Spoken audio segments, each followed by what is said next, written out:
هذه. هي ساعة هونر باند 5. هذا هو البوكس، يعني صغير تقريبا هذا حجم يدي. اللون اسود. انا كان نفسي في اللون الابيض، بس للاسف ما يجي ستاندر، لازم تطلبه طبيعي خاص الحال. فالحين باخذ اسود وبعدين احط ابيض، بس يمديني اغير بينهم ابيض واسود. بالنسبه لي هذه الالوان الافضل. في الوان ثانيه كحلي، وردي. آه هنا ما في ولا حاجه الا طراطيع عشان تزيد التوتر، وذاتس ات. انا كنت محتار الصراحه ما بين ثلاث ساعات او تراكر، خلينا نقول. او يعني ساعة ابل اول حاجة ما تعتبر تراكر، لكن فيها كل شيء، لكن فيها ميزات مرة حلوة وفيها مساوئ. اذا اعتبرناها مساوئ، اول شيء السعر مرة غالي على حسب النوع. اذا كنت تبغى الاصدار الاخير الخامس او الثالث، لانه الرابع تقريبا ما فرق كبير، فما انصح فيه. آه ثاني شيء كنت محتار فيه اللي هو الفيت بت تشارج 3، لكن قلت اجرب بما انه انا ماني متعود البس ساعات طول عمري. فهذه صغيره وخفيفه جدا، مواصفاتها مره حلوه وسعرها مره ممتاز، تقريبا طلعت لي ب 125 ريال. آه زي ما اقول لكم، يعني ما فيها مواصفات كثيره زي ما تشوفوا. سباحه، رياضه، ما الى ذلك. اهم شيء فيها تتبع تبع جوده النوم والبلود، يعني تشبع الاكسجين في الدم، وتتوافق على حسب ما قريت، انا ما ادري لين الحين، تتوافق مع الابل سيستم او اس، وتتوافق برضو مع الاندرويد. كذا فتحته من تحت، والحين بسحبه قدامكم بشوفه اول مره زي ما انتم بتشوفوه، which is inside the box.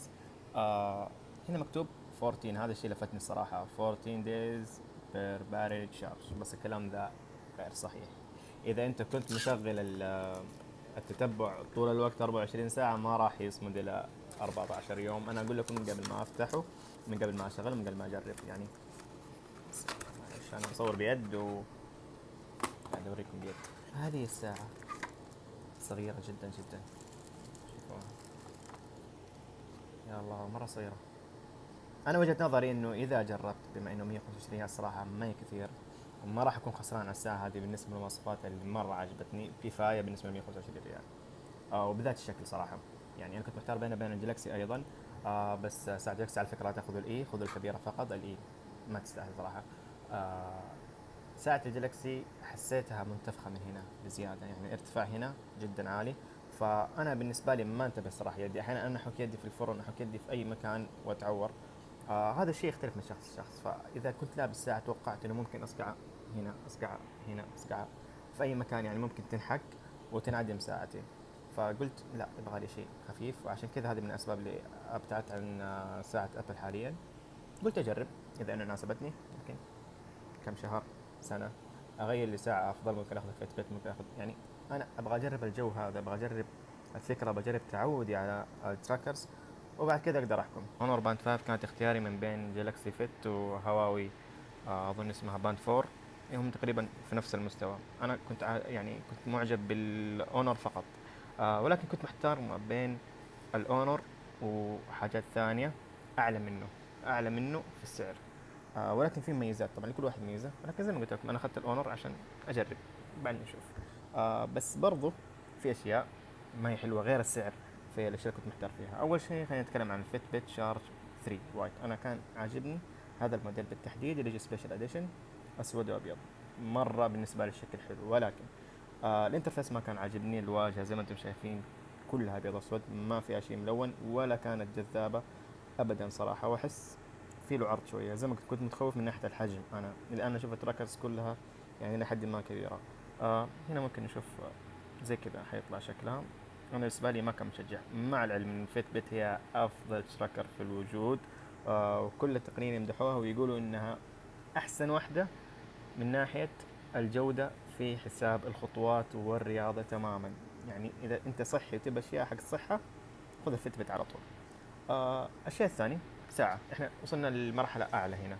انتم شايفين أسعار كيف أكبر. طبعا هذا ال 38 المقاس تبع الإصدار الثالث، وهنا الإصدار الخامس. يعني إلى حد ما زلت الأسعار هذه بالنسبة للنايكي. أنا ما كنت محتار إلا ما بين الشارج فيت بت 3 وال اونر باند 5 ونايكي فقط. هذه يعني الأشياء اللي كنت محددها لنفسي. ولكن زي ما انتم شايفين السعر هنا مرة كبير، وحس مخاطر ما بيني، ماني متعود البس ساعات ابدا، وفجأة انقز على يعني اعلى شيء. فقلت لا خليني اجرب ابسط شيء. اذا انه الى حد ما عجبني الوضع ممكن اخذ الفيت بيت تشارج 3، واذا عجبني الوضع مرة ممكن اتهور واخذ الجميلة هذه، لانه شايف تصاميم الصراحة رائعة جدا. على فكرة مسألة التصميم هذا لما تخش الجلدة ورا ترى مريحة جدا في اليد، بحيث لما تكون على برا يكون في ضغط آه على جهة إلى جهة. غلط في بعض الناس ما يركزوا على الشيء هذا، لكن أنا الصراحة من الناس اللي يركزوا. على فكرة ساعة هونر باند 5 تقريبا هي نفسها هواوي باند 4 مع اختلاف بسيط جدا، لكن أنا حبيت شكل الباند 5 أكثر. آه هنا ما أدري هذه إيش تعتبر، زي ما أنتم شايفين يعني شافتكم. وهنا الشحن الغريب، يعني من الأشياء اللي يعني ممكن تنرفز في التراكرز وبعض الساعات تبع تتبع إلكترونية، إنه الشحن حقه يجي دائما عبيط. إذا أن جرت فيه وضيعته لازم تشتري شاحن، خلاص ما يشحن بأي حاجة ثانية، فالشاحن راح يشيلك من تحت تقريبا زي كذا. من العيوب إنه إذا شحنت خلاص يعني ما راح يكون فيه تتبع، حتفكها من يدك وتشحن. ما راح اشغل الحين آه الفيديو بس انبوكسنج عشان يكون بسرعة تشوفوه. زي ما انتم شايفين الساعة صغيرة جدا، زي ما قلت لكم ما في لون اسود كحلي وردي، انا اخذت اللون هذا زي ما تشوفوا فيه حركة جميلة.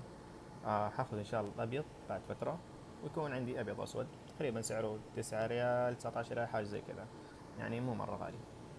ف that's it. ان شاء الله يكون عجبكم الانبوكسنج ويكون مختصر وسريع. ثانك يو.